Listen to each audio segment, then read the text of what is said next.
नमस्कार बंधुरा स्मृतिरेखास क्रिएशने आपनादेर सबाइके स्वागत जानाई।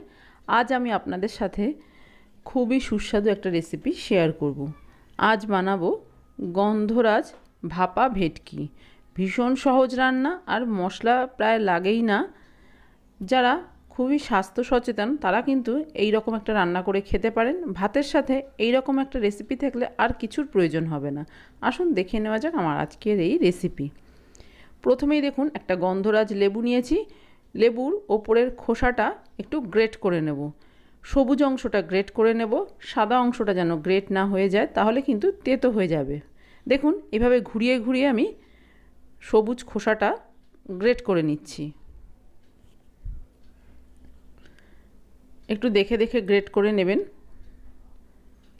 দেখুন সবুজ যে খোসাটা সেটা কিন্তু গ্রেট করে প্লেটের উপরে নিয়ে নিয়েছি, আর গ্রেট করব না।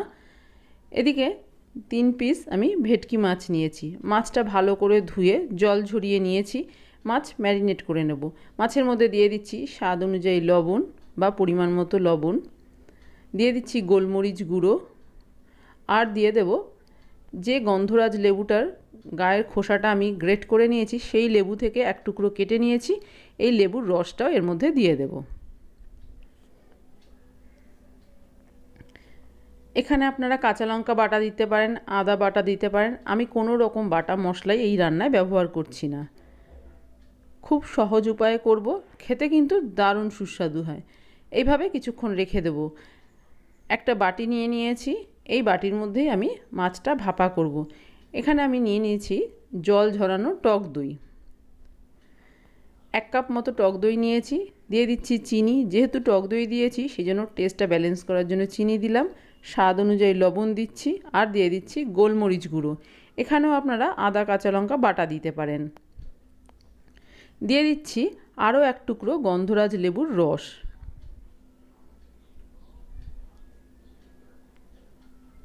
আমার মাছের পরিমাণ কম, সেই জন্য সব কিছুই আমি এখানে কম ব্যবহার করছি। আপনাদের মাছের পরিমাণ বুঝে আপনারা সমস্ত উপকরণ বাড়িয়ে কমিয়ে নেবেন। এবার দিয়ে দিলাম লেবুর যে খোসাটা আমি গ্রেট করে রেখেছিলাম সেই খোসাটা। এবার এই সব কিছু ভালো করে মিশিয়ে নেব। লবণ মিষ্টিটা অবশ্যই একটু ঠিকঠাক করে দেবেন, তাহলেই কিন্তু এই রান্নার স্বাদ ভীষণই ভালো হবে। দেখুন সব কিছু খুব ভালো করে দইয়ের সাথে মিশিয়ে নিয়েছি। আর দইটা অবশ্যই কিন্তু জল ঝরানো নেবেন। আমি বাড়িতে পাতা টক দই ব্যবহার করেছি, আপনারা কেনা দইও এই রান্নায় ব্যবহার করতে পারেন। সব কিছু মেশানো হয়ে গেছে। এবার ম্যারিনেট করা মাছটা একটু চেপে চেপে এই দইয়ের মধ্যে দিয়ে দেব। মাছের সাথে যেন জলটা না চলে আসে।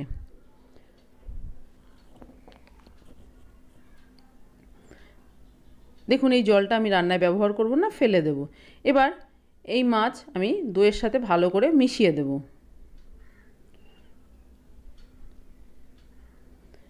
তিন টুকরো মাছেই দেখুন ভালো করে দইটা মাখিয়ে দিলাম। দিয়ে দিচ্ছি বেশ কয়েকটা কাঁচা পাকা কাঁচা লঙ্কা। কালারফুল লাগবে সেই জন্য আমি কাঁচা লঙ্কা 2 রকমই দিলাম, পাকা লঙ্কাও একটু দিলাম, দেখতেও বেশ ভালো লাগবে।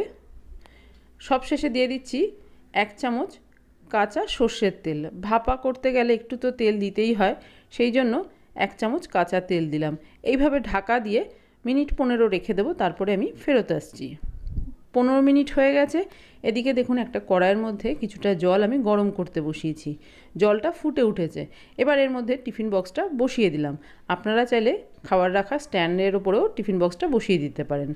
এইভাবে ঢাকা দিয়ে 8 থেকে 10 মিনিট রান্না করে নেব। আর জলটা এমনভাবে দিতে হবে টিফিন বক্সের জন্য অর্ধেকটা জল থাকে, তার উপরে থাকলে কিন্তু টিফিন বক্সের মধ্যে ঢুকে যাবে। দেখুন 10 মিনিট রান্না করে নিয়েছি। এবার আমি গ্যাস অফ করে দিয়েছি। এবার টিফিন বক্সটা ঠান্ডা হয়ে গেলে আপনাদের আমি দেখাবো। দেখুন টিফিন বক্স ঠান্ডা হয়ে গেছে। এবার টিফিন বক্সটা একটু আমি খুলে দেখাচ্ছি। দেখুন কত সুন্দর হয়েছে, দেখতে কিন্তু দারুণ হয়েছে। তৈরি হয়ে গেছে আমার আজকের রেসিপি গন্ধরাজ ভাপা ভেটকি। খুব অল্প সময় চটপট তৈরি হয়ে যায়, কোনো রকম মশলা বাটার ঝামেলা নেই, আর হেলদি একটা কিন্তু মাছের রেসিপি। বাড়িতে আসা অতিথিদেরও আপনারা এই মাছের রেসিপিটা করে খাওয়াতে পারেন। আশা করি তাদেরও ভীষণ ভালো লাগবে। আমি আজ এই মাছটা গ্যাসে রান্না করেছি। আপনারা চাইলে কিন্তু মাইক্রো ওভেনেও করতে পারেন। এইভাবেই সব কিছু মেখে মাইক্রো ওভেন প্রুফ কোনো পাত্রে মাইক্রো ওভেনের মধ্যে 10 মিনিট রান্না করে নিলেই কিন্তু একদম রেডি হয়ে যাবে। আপনাদের ইচ্ছে হলে ওপর থেকে একটু গন্ধরাজ লেবু স্লাইস করে কেটে দিতে পারেন ভাপানোর আগে, তাহলে কিন্তু খেতে বেশ ভালো লাগবে। আমার আজকের এই রেসিপি আপনাদের যদি ভালো লেগে থাকে তাহলে আপনারাও বাড়িতে একবার এইভাবে তৈরি করে দেখতে পারেন। আর ভালো লাগলে অবশ্যই একটা লাইক, শেয়ার, কমেন্ট করবেন। আপনি যদি আমার চ্যানেলের নতুন বন্ধু হয়ে থাকেন তাহলে আপনার কাছে একটাই অনুরোধ, আমার চ্যানেলটা সাবস্ক্রাইব করে আমার পাশে থাকার। আপনারা সবাই খুব ভালো থাকবেন। আপনাদের সাথে আমার আবার দেখা হবে অন্য কোনো নতুন ভিডিওতে, নতুন কোনো রেসিপির সাথে।